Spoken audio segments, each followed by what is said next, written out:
Hi, Paul Hefty here with the Triangle O football system. I want to talk about our Diamond offensive package.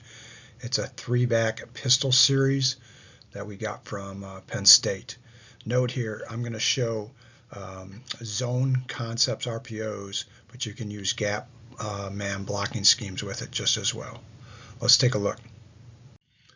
Okay, our Diamond Spread Pistol series, as I mentioned, was from Penn State, specifically tight end coach and co-OC in 23, Ty Howell.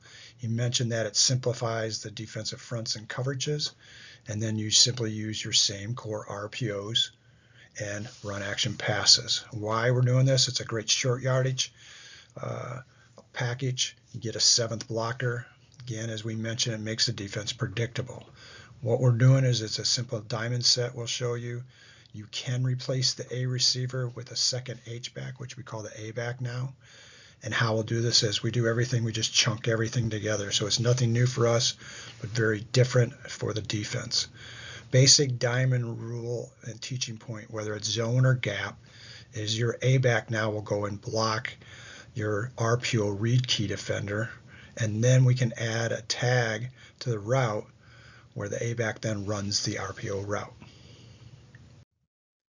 So here's a visual of it with Penn State. You can see this would be a diamond right call.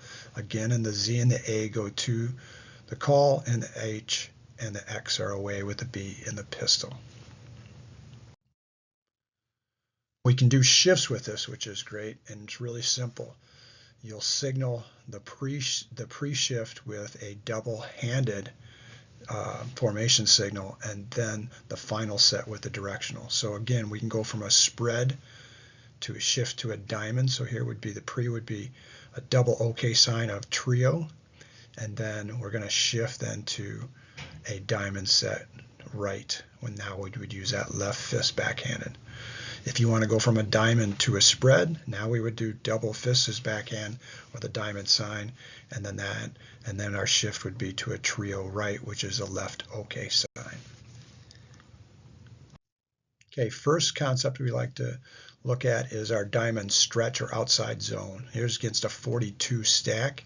You can see the H back to the left is going to go do his same combo block just from a diamond set.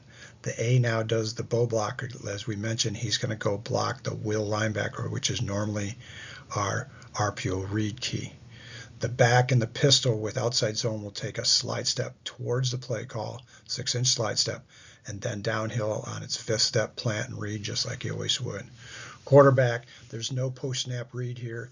He's going to go take 2 steps and present the ball to the back and then set up for a PRO, if we call that. Next is what we call a backdoor stretch outside zone. This is where the back will take a counter step away and go straight down the stem with the quarterback turning with his back to the point of attack. And then we're going to our stretch action. This is something University of Michigan's done with a ton of success the last 2 years. With our backdoor stretch, we can add the RPO tag now. So all we do is do the signal of our Mickey route, and the A now, instead of blocking the will on the bow block, will run his middle read from his backfield set. Quarterback again opens with his back to the point of attack, reading the will backer, looking if he fills, we'll drill A to the Z. If he sits, then the back gets, and we go with our stretch to the left side. We now can go to an inside attack doing our split zone or inside zone.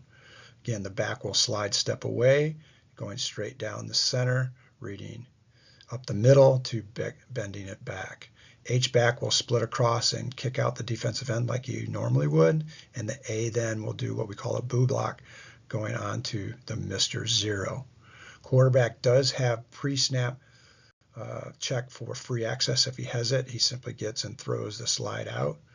If not, then we're going to go ahead and give all the way to the back. We can do our inside zone with a slip zone, and now we get an RPO tag. Everything's the same. H splitting across, kicking out the end, back slides away down the chute. Quarterback, though, now will go and read the Mr. Zero, and A back will go ahead and do an arrow bubble. He's going to go tack the line of scrimmage and then stay behind it, going with an arrow to the sideline. Quarterback will read Mr. Zero. If he fills, we'll drill the A. If he sits or runs with the A, then we're going to go ahead and give it to the back. We can do a slice zone inside zone. Again, if you've got a dual threat quarterback, this is a great way to do this. The H-back now with his slice rule will go past the defensive end and arc up to the Mr. Zero. Now the quarterback will go ahead and read that defensive end. If he sits, the back gets. If he comes down the line, then he's going to take it out and be able to go option off the edge with a keep or throw the arrow to the A-back. Last, if you've got a great dual threat running quarterback, you can do an RRO tag, run option, and we just call this a T-slice or triple option. H-back now is going to arc release to Mr. Zero, and A-back will go ahead and do what we call an arbit pitch relationship, going over and behind the quarterback. Quarterback now, again, will read the back down, that defensive end. If he sits, back gets. If he fills down the line, then quarterback's going to pull and go ahead and option on the edge, thinking keep to pitch. You can see now we've got a really simple way to use a three-back set, whether it's for short yardage or just using your personnel in a different way. That creates a lot of conflict for a defense, but keeps it simple and sound using your core RPOs in your offensive system. Thanks.